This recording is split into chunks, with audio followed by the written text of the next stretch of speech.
Sabe, quando a gente olha para as montanhas, para os oceanos, e se tudo isso que a gente vê, na verdade, fossem cicatrizes? Cicatrizes de um evento que, nossa, remodelou o planeta inteiro. É sobre isso que a gente vai conversar hoje. Vamos mergulhar a fundo na geologia da Terra, por dentro e por fora, e conectar tudo isso com a incrível história do dilúvio. Pensa só, cada rocha, cada abismo no fundo do mar não é só uma paisagem bonita para a gente admirar. Elas são como testemunhas silenciosas de um passado, uau, um passado de muita agitação. Contam uma história de como o nosso mundo foi transformado de uma forma radical. E essa história está gravada literalmente na pedra debaixo dos nossos pés. Então, para a gente entender o que aconteceu aqui em cima, na superfície, primeiro a gente precisa fazer uma viagem lá para o centro do planeta. Bora começar explorando as camadas que formam a estrutura da Terra.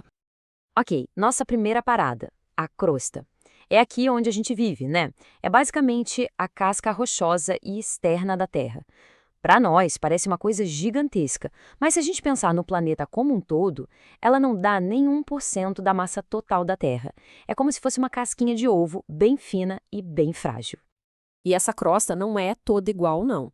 Ela se divide em dois tipos bem diferentes. A crosta continental, que é mais grossa e forma as terras firmes, os continentes, e a crosta oceânica, que é mais fininha e densa e forma o chão dos oceanos. Essa diferença, olha, é fundamental para a gente entender todo o resto. Mergulhando um pouco mais, logo abaixo da crosta, a gente encontra o manto. Essa é a camada mais espessa do nosso planeta, uma região enorme de rocha super quente, meio plástica, que se move bem devagarinho, como se fosse um rio de pedra derretida. O manto é um verdadeiro gigante. Pensa só, ele é responsável por 84% de todo o volume da Terra. É feito de rochas de silicato cheias de magnésio e ferro. E os cientistas ainda dividem ele em duas partes. O manto superior, que é mais, digamos, fluido, e o manto inferior, que é mais rígido por causa da pressão absurda. É aqui que está o motor que move tudo no nosso planeta. E, finalmente, a gente chega no coração do planeta, o núcleo, o centro super quente, super denso da Terra. A fonte de um poder que a gente mal consegue imaginar. O núcleo também tem duas partes. O núcleo externo é uma bala líquida de ferro e níquel, e o movimento dele gera o campo magnético que protege a gente da radiação do Sol. É um verdadeiro escudo. E lá no centro mesmo, o núcleo interno, é uma esfera sólida de ferro e níquel, com temperaturas que chegam a 6.000 graus Celsius. Isto é tão quente quanto a superfície do próprio Sol. Incrível, né? Bom, agora que a gente já conhece o interior, vamos voltar aqui para a superfície para ver como essas camadas todas interagem. Porque a crosta, veja bem, não é uma peça só. Ela é como um quebra-cabeça gigante com peças que estão sempre se movendo. E essa imagem aqui ajuda a gente a entender o segredo desse movimento. Lembra dos dois tipos de crosta? A litosfera continental, que é feita de granito, é bem mais leve. Pensa nela como um pedaço de madeira. Já a litosfera oceânica, de basalto, é super densa, como uma placa de ferro. Agora imagina colocar as duas na água, a madeira flutua e o ferro afunda. É mais ou menos isso que acontece com elas. E isso nos leva direto para uma das teorias mais importantes da geologia, a tectônica de placas. Ela mostra que a superfície da Terra não é estática, mas sim um quebra-cabeça de placas enormes. E essas placas não estão paradas, elas ficam flutuando, deslizando sobre aquela parte mais plástica do manto que a gente chama de astenosfera. Mas o que move essas placas gigantescas?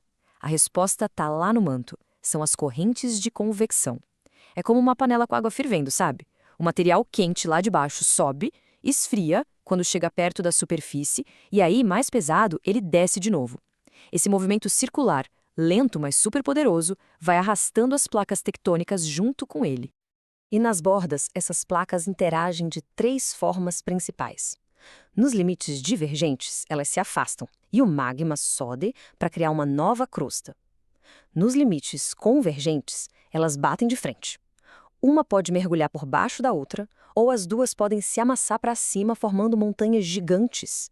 E, finalmente, nos limites transformantes, elas só deslizam uma do lado da outra, o que causa aqueles terremotos bem fortes. Ok, a geologia que a gente costuma ouvir por aí diz que tudo isso leva milhões e milhões de anos, mas existe um outro modelo. Um modelo que tenta conectar essa história da Terra com a cronologia da Bíblia e que propõe um jeito bem diferente de olhar para o passado do nosso planeta. E aqui vem a pergunta que muda tudo. E se a formação das montanhas, a abertura dos oceanos, o movimento dos continentes, e se tudo isso não foi um processo lento, gradual, mas sim eventos super rápidos, catastróficos, que aconteceram num piscar de olhos, geologicamente falando? É aqui que entra o modelo da tectônica de placas catastrófica, a TPC.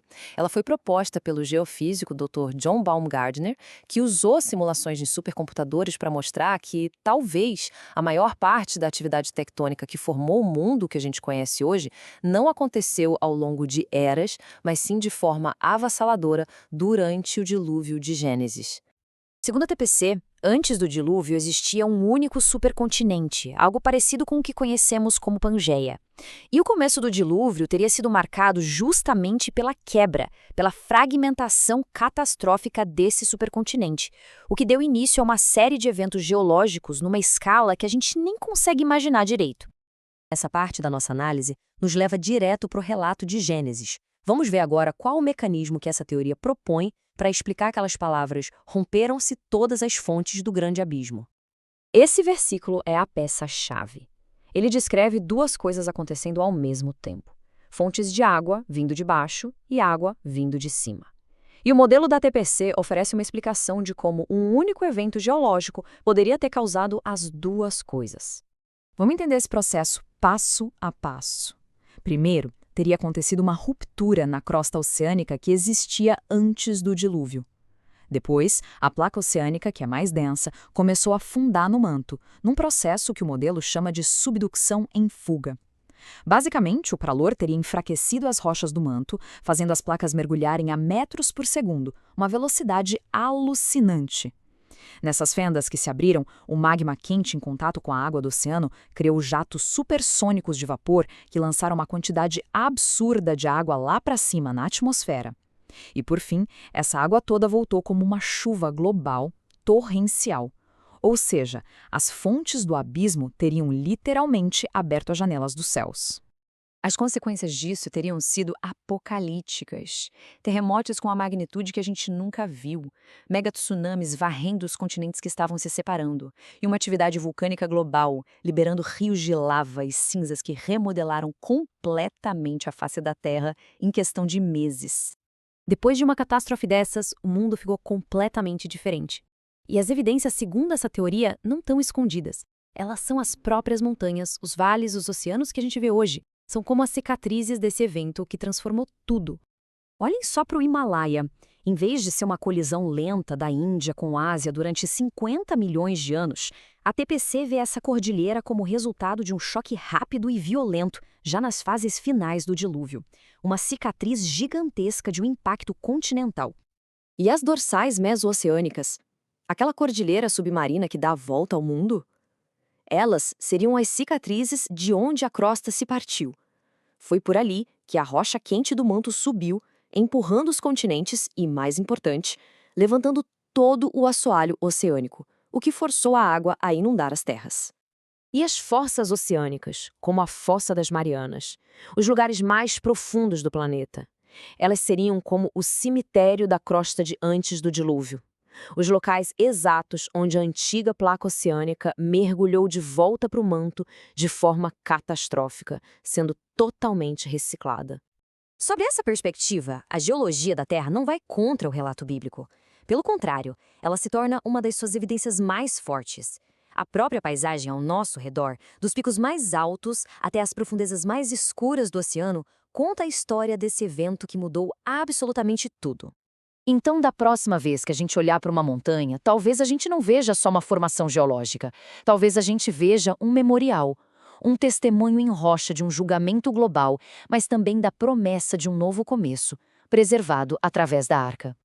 Olha, a nossa análise desse assunto fascinante está só começando. Tem muito mais para a gente explorar sobre as evidências do dilúvio na geologia, no registro fóssil. Fiquem ligados para as próximas explanações. Se essa perspectiva despertou o interesse, não deixe de curtir e compartilhar. Até a próxima!